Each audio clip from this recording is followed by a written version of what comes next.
I could go anywhere with this sort of conversation. Mm, And I know when we first got into the conversation, we talked about a hot water issue, sort of resulting in an interest in sort of EVs, right? So if you don't mind me asking, Tesla Tom, your home is, you got the Tesla Powerwall going on. You've got solar, obviously generating the electricity, put it into your Powerwall. You would then charge it for your Tesla. I believe you have an S and a free. Is that mm. correct? I That's believe, that's correct. Yes, two cars. Yep.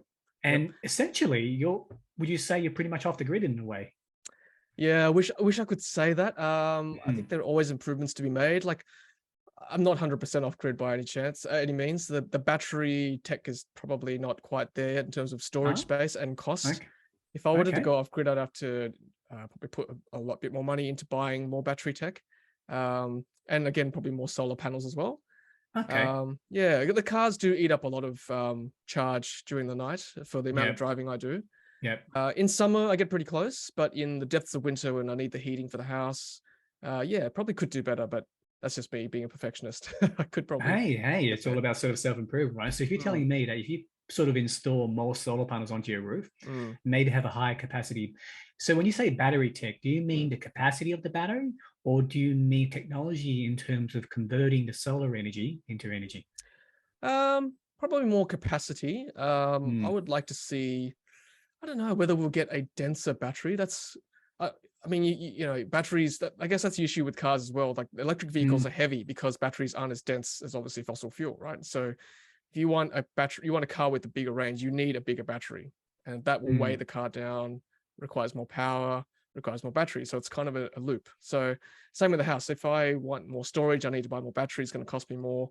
So mm. I'm hoping battery tech will improve to the point where I can buy one battery that is basically going to subsist my entire house of four people for But most of that's the year. but that's more of a capacity thing that would Capacity. allow you to do that, eh? Yeah, yeah.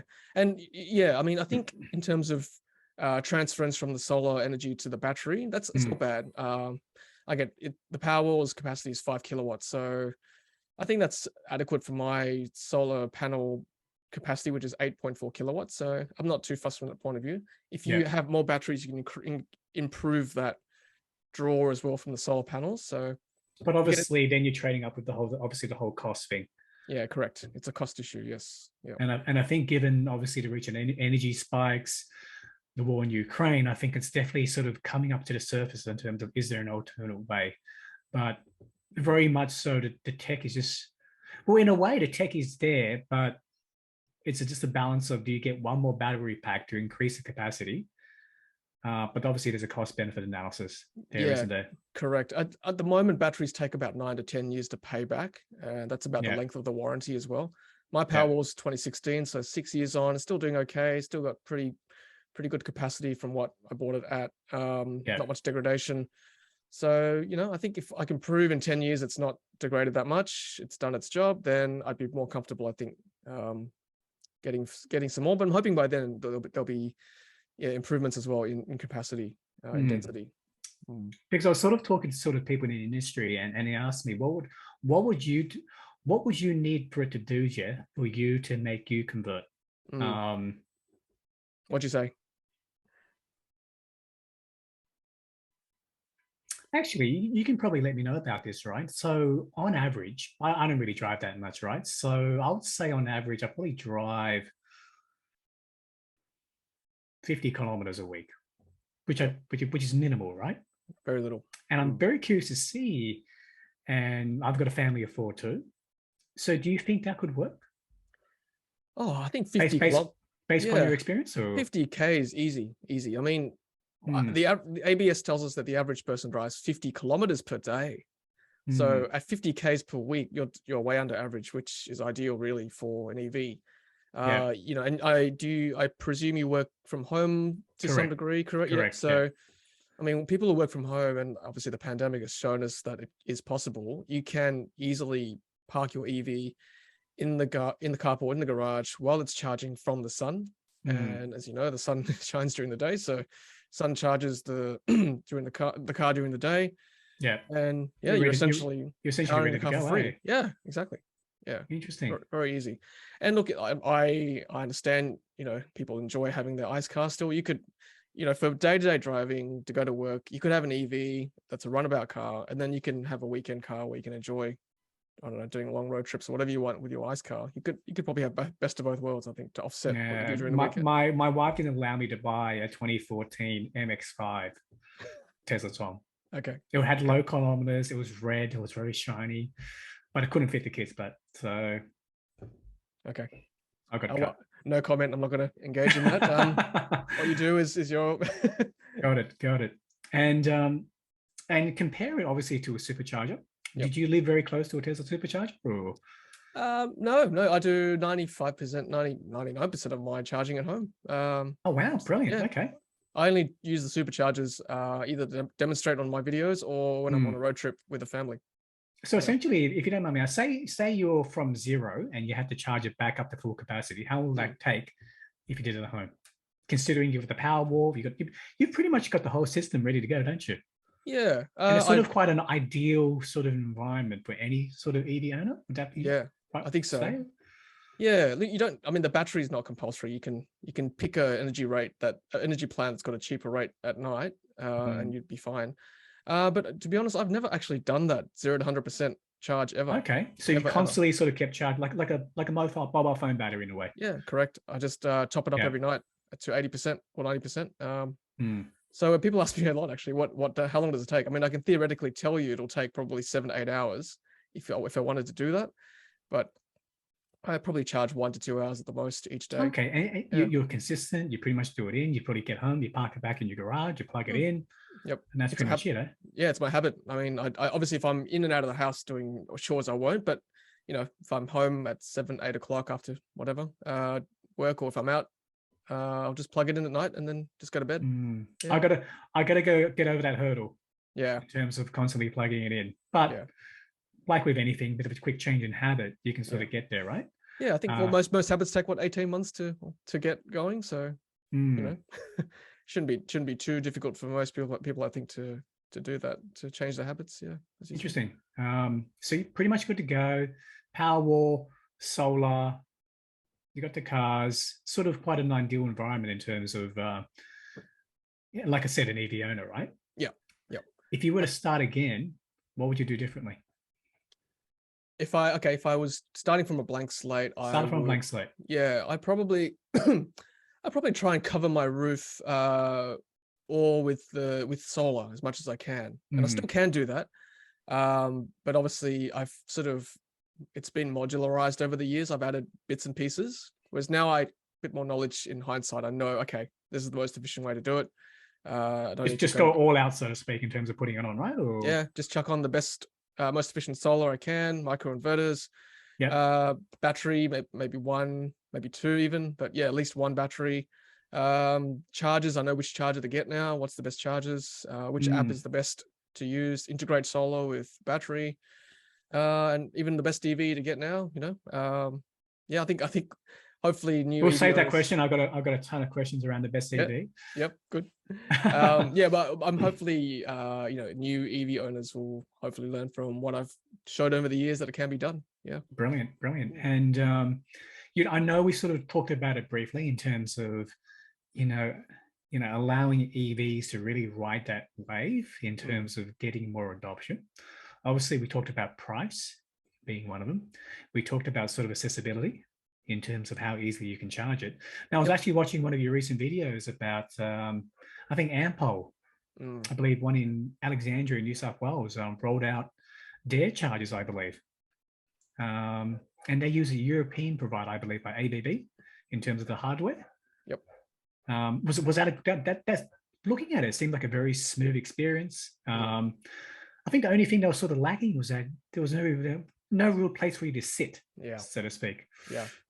Yeah, that was my that's probably my biggest criticism of putting it into a service station like that doesn't have a place to sit. I mean, you can always sit in your car, of course, but yeah, I like that by the way is the pilot site for Ampol's AmpCharge program. Oh wow, okay. Yeah, that's number one. So they're planning to put 120 chargers initially across Australia.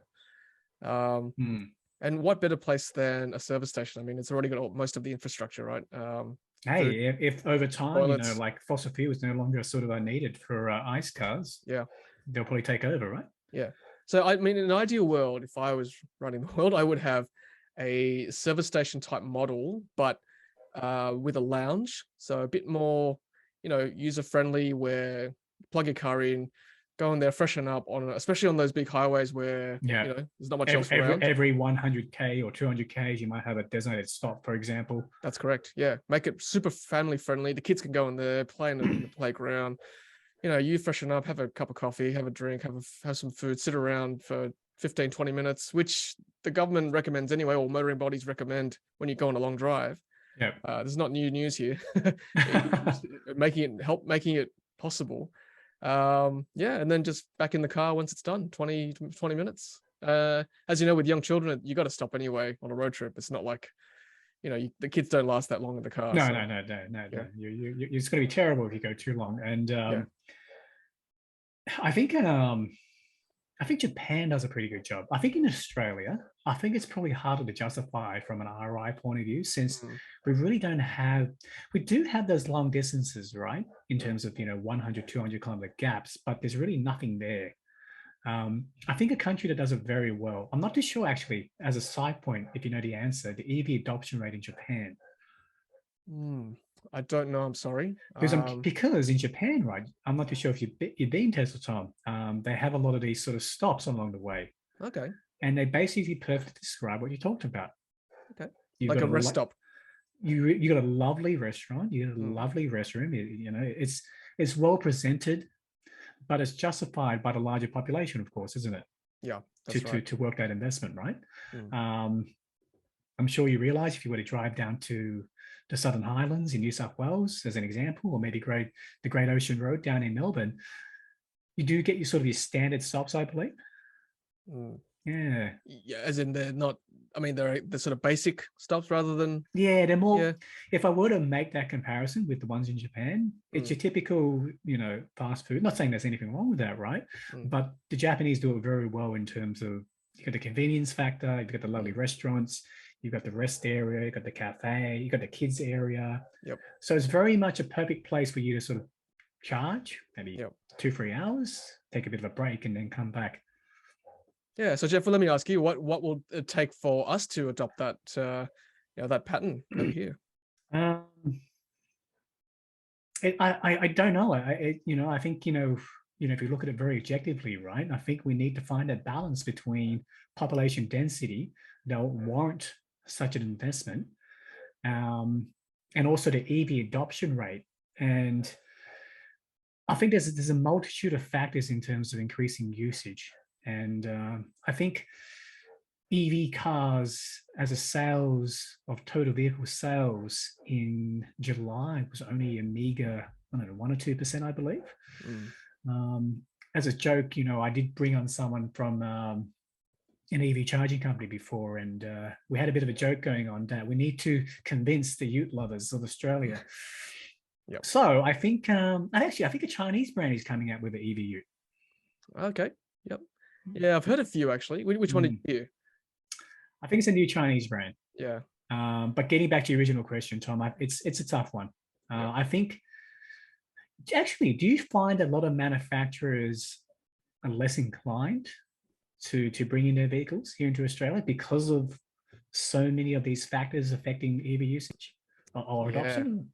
Yeah. I think you've touched on an important issue there. Mm, Look, I think with the change of government, that's the rhetoric is changing. So the message is starting to soften, I think. mm, Whereas previously, I think a lot of manufacturers were scared to bring their cars in because the environment was a bit hostile to EVs. But I think yeah. now, I think the Labor government well, the bill was introduced to reduce fringe benefit tax for EVs. So that'll help Mm, employers get their employees into EVs, reducing the import tariffs in countries that don't have an existing agreement. So small yeah. things like that, well, I shouldn't say Yeah. small, big things like that will help companies to, be more confident knowing that the market exists here in Australia. Um, and I think the next thing we need to do is probably introduce some sort of fuel efficiency standard where, Mm, cars above a certain threshold won't be allowed, into the country because they're just too dirty. mm, So, like, governments can do a lot to help the policies. Um, But obviously, that in itself is very much a political debate as well Mm, in terms of what they can and can't do, kind of. Hey, yeah, that's correct. Look, I don't know. I mean, obviously, there's a certain subset of the population that are resistant to change still to EVs. But mm, then again, if you ask around, a lot of people don't mind it. Like they will be very happy. Like I'll give you an example. The Model Y, when that was released in Australia, the order page opened in Australia without any advertising. By the way, let me tell you, there was no TV ads. I didn't see a single print ad at all. 10,000 orders in the first week, just like that, from the wow, Tesla website. If you believe what BYD are telling me, that they're hoping to bring in 3,000 cars per month once they get going. The wow, that's the the, substantial. the demand is there. It really is. We just don't hear about it because I don't know. It's just not the ads. Really, we don't see on TV and in print media. It's just all happening behind the scenes. I think sort of slowly but surely, hey, isn't it? One of Mm, those sort of things, hey. yeah, correct. The other interesting thing is whether how much will existing car manufacturers allow their own sales to be Cannibalized. switched over to cannibalized to EVs? Correct, because brands like Toyota, number one selling brand in the world. Mm, I mean, you can understand why they're resistant to change, right? Their hybrids sell well, their ICE cars sell well, their utes sell well. yeah. Why on earth would you change to an EV? So it's hard. Do we reach a moment where, like Kodak, where sure, our films sell well until they don't? Mm. So when does that happen? When does Toyota realize, actually, no one's buying ICE cars anymore? The only thing that's certain is Mm. critics saying, "I told you so." That will always happen. That will always happen, hey. Yeah, that's Because right. I think, correct me if I'm wrong, Mm. Toyota seems to be one of those manufacturers that haven't, correct me if I'm wrong, fully embrace Mm. EV manufacturing, or Yeah, is that? that's right. I'm not too sure, Tom. Is that? No, that no, you're right. You're absolutely right. yeah. There's one really poorly named EV at the moment. It's like BZW. It's like a weird, odd sounding name, which doesn't sound very flattering. That's the only EV that I know, a pure EV that I know of Yeah. that Toyota's trying to push. Yeah. Otherwise, it's all hybrids, which they Mm. tell us it's self-charging, which it's not. But that's how they push it. Like it's Good marketing. I'm self-charging. sold. Yeah, I'm sold. I'm sold. exactly. I'm Pump the good. petrol, but charges the battery. See, what do you need an EV for? Yeah. Yeah. um, yeah, but as I said, I can understand why they do it. Their sales are great with petrol, with diesel, with Mm. hybrids. So yeah, Yeah. we'll see. We'll see what happens. See how I sort of roll away. And I think getting back to the whole, you touched upon it briefly, manufacturing, right? Mm, I remember the very infamous Elon Musk goes, these old manufacturers trying to, adjust their existing manufacturing capabilities to do EV. It's a monumental task, isn't it? huge task. Huge task. I mean, you look even just down to the granular level where you're comparing a ground up electric vehicle, 100% electric vehicle that's been produced or manufactured from scratch. Mm, The engineers have thought about how to make this car as efficient as possible. It's completely different to another vehicle that's sharing the same platform as a ICE car. yeah. It's just these cars, they're not balanced. The battery's in the wrong spot. Whereas, the battery needs to be flat on the ground, like just small things like that. There's still a drive tunnel in the old ICE car platform EV. Yeah. And you think these manufacturers are not serious. You're producing a car It's that's hard, but Tom, isn't it? Like oh, of course it's to hard. make that pivot. Yeah, of course it is. But Yeah. that I'm just obviously being very critical, but that Mm, tells me you're still not serious. Like I think you need to go all in if you're serious about creating an EV. It's got to be ground up. It's got to be all you do. That way, the consumer, me as a consumer buying from you, will know that okay, you're serious. You're going to take, you're going to be serious about servicing my car if I need servicing. You're serious about putting in charges, mm, supporting the software, etc., etc. You want the confidence as the buyer when you buy from a manufacturer like that. They're going to mm. support you as the driver. And you know, could be a bit of a touchy question, Tom. So feel Mm. free not to answer. A lot of people say that EVs are very much a privileged undertaking. Mm. Would you agree or disagree, or feel free not to answer at all? No, great question. I think when I first bought my Model S, I have no. I'm happy to tell you that it was an expensive car, even for my socioeconomic bracket. It's 6 figures, Mm. and like for me, because I wanted a car that was EV, so I had to pay for it. And back then, back in 2015, 16, Very early. very early. Yeah, they're expensive cars. They really were. Like, not many people can afford a six-figure car.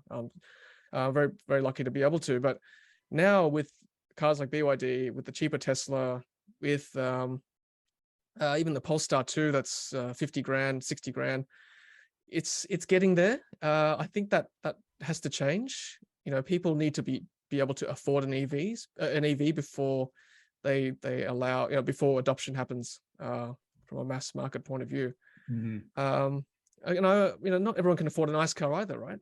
No. So yeah, I don't think it needs to be affordable to everyone before it's accepted, but yeah, certainly Mm. a larger percentage. Yeah. It's there was a sort of an interesting thing where so what do you think about the whole sort of net zero thing? I hear rumors or stories or whatever you're going to call it, that the reason why America is going to hit net zero, like I know it's a bit of a touchy subject, and you know we're going to treat it with respect. A lot of these ICE cars essentially just get exported out to a more of a developing country. They get it for the cheap. You know, country A might be net zero now, but Mm. then country B is skyrocketing. Yeah, Bit it's of a tough probably one, is it's beyond my pay grade. I don't know all the stats, but you know yeah. that probably does happen to some degree in richer countries. I think even Norway, I think, exports a lot of their gas and coal, or like gas at least, Yeah. to other countries. Um, you know, Australia exports a lot of coal to China, right? Yeah. Oh, we know we're not here to justify what's right or Yeah, wrong. It that's just right. it is what it is, isn't it? Yeah, In terms of how it sort of works, eh? yeah. Now I was going to say this question for you Mm. before because I thought it was actually quite interesting, and I was actually curious to see, right? If I gave you, Tesla Tom, all the resources, all the capability, all the intellect, all the people, and I wanted you to design an EV company, EV car from the ground up, Mm.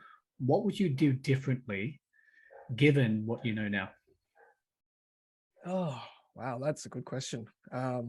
Because don't get me wrong, Mm. Tesla Tom, you've gone through a lot of these sort of EV days with organizations in Australia, I believe. You've tested quite a few out. You're Mm. very, very knowledgeable about the area, and that's I'm very thankful that you're here. How do you sort of approach that question? Yeah, I've been asked that, but let me think about this. Yeah, feel Look, free to think about it, come back, yeah, whatever's good for you. no, look, I think Tesla is, you know, whether you love or hate Tesla, Tesla is probably as close as it gets to getting it right so far. You know, but they're by no means perfect, but Hmm. their model is pretty good, right? They invested a lot of money initially into the charging network, and for me, that's still the number one priority for EVs. And I think back to, you know, the very first petrol cars back in the day, back in the early 20th century, right, when people were switching over from horse and cart. And that's what, you know, that's what made countries like America prosperous, having a road network, and then having a petrol servicing network that will allow people to travel across the country. And that's how business prospers, being able to ship your goods left, right, and center. The horse and carriage is now onto the train. Yeah, that's right. So yeah, trains, cars, rivers. So Hmm. yeah, I mean, Elon Musk obviously got it right initially with a huge investment in the supercharging network, and it's still being rolled out. Um, and that's what I would, if I had it my way, I would make sure the charging network is there, number one. Hmm. And that way, a consumer who suddenly looks into EVs will go, oh, okay, I It's can just like a actually go. petrol station. I can go Yeah, anywhere. that's right. I could go visit, you know, Aunt Betty in, you know, Western New South Wales. I can go visit cousin George in Victoria. I go to Queensland for holidays. I can drive across the Nullarbor Plain to Perth. And I'm suddenly comfortable spending 50 grand, 60 grand on an EV because I'm not limited by where I need to go. Hmm. Uh, and then, you know, sure, the concession is that EVs take longer to charge. And the next thing I would invest in is make sure we've got hubs where we've got good service stops, as we've mentioned before, you know, places to stop for the kids, to rest, to eat, to drink, and they're 24 access, they're well lit, they're well serviced, they're good security, all that They're stuff. maintained. They look good. Maintained, they're cleaned. Yeah. It And it's sounds bread and simple, butter, but isn't it? I know exactly. It sounds simple, but obviously very expensive to implement. and knowing that resources are not infinite and are not unlimited. So I guess we've got to do what we can. But on the flip side, if you invest in things like this, then I think that will help the economy, knowing that people can get around and do their business in an EV. Then the next thing I would do is make sure that the manufacturing process is net zero, or at least as efficient as possible. And the fuel is not from fossil fuel, if possible as well. I mean, I've looked at this in the past. I mean, if you speak to companies organizations like Zero Emissions, there's a group like that in Australia. They can tell you that it is possible. I'm not a scientist by any means, but you can actually you can manufacture without fossil fuel. I'm sure it can be done, but yeah, it's something I'd have to probably research more. Interesting. Yeah. So correct me if I'm wrong, your answer seems very much about the peripheral infrastructure around it. Yep, correct. What about the design and engineering of the car itself? Yep. If you were to build it from the ground up again? Yeah. Look, there's two schools of thought on this. I mean, okay, first of all, the car I think needs to be, from the mechanical point of view, needs to be as efficient as possible. And I still think the skateboard design, where the battery sits on the floor of the vehicle, is the best way to go. That way it's lower to the ground, it's got a lower center of gravity, less likely to tip over. So safety already is good from that point of view. I don't think it should be in the front or the back of the car. Those days are over with petrol cars. I think from a physics point of view, I think you've got to keep it at the base. Correct. So that's number one. And I think Tesla's now doing single cast or two casting type. Yeah, I heard about that. Yeah, shells, and that again, that's more efficient in the manufacturing process. Sorry, Tom, is that a whole cast or two together? It depends which factory you get your car from. I think Shanghai, where our cars come from, it's two at the moment. Yeah, whereas I think Berlin's one. I'll have to look up on that. Got it. So a more efficient manufacturing process, and then obviously it's got to be as safe as possible. And then the rest is really, I don't know, I think it's quite personalized, whether you like a screen, like an iPad in the middle of your car, or whether you like more buttons. I think it's a personal taste issue. Got it. And just a side point, so I don't forget the question. Just Tesla supercharger, 0 to 100, was it a couple of hours, I believe, 1 hour or less? Or no, not even that. No, I think it's 45 minutes. Okay, 0 to 100%. Wow. Yeah. Got it. But obviously you can't put Tesla superchargers everywhere because I understand they require a different infrastructure set. Yeah, you can't. I mean, they won't allow you to have it in your home. It's like, huge outlay. Yeah, I think, okay, well, that's why they've got three levels of, two main levels of charging. You've got supercharger, DC chargers, and then you've got the slower ones where you can put into restaurants, shopping centers, so you can do something else, come back to your car, and you've got some top up after you've done. What's interesting, I think the whole range anxiety term is no longer applicable. What do you think? Yeah, I think we're close to seeing the end of that. Look, surely the older EVs with like 100, 200 Ks, sure, I would get range anxiety with that. But with 400 Ks, where most new EVs are about that mark, that's probably enough to get you to the next charging stop and do it all again. Yeah. I'm actually curious, Tom. I read somewhere, I'm not too sure whether this is going to be the future, solar panels on the roof.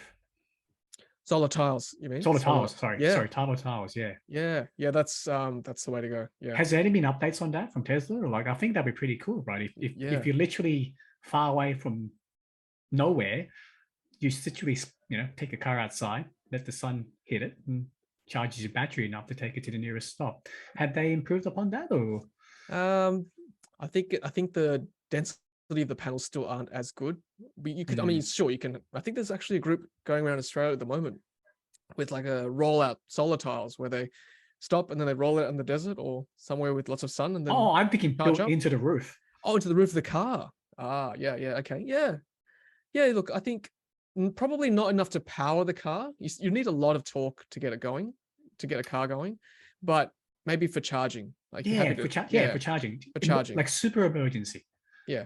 Look, yeah, sure. Yeah, I think that's the way to go. Yep. Well, the Tesla cars don't have it yet, but yeah. We'll leave that to the engineers, right? Or... Yeah, exactly. Yeah.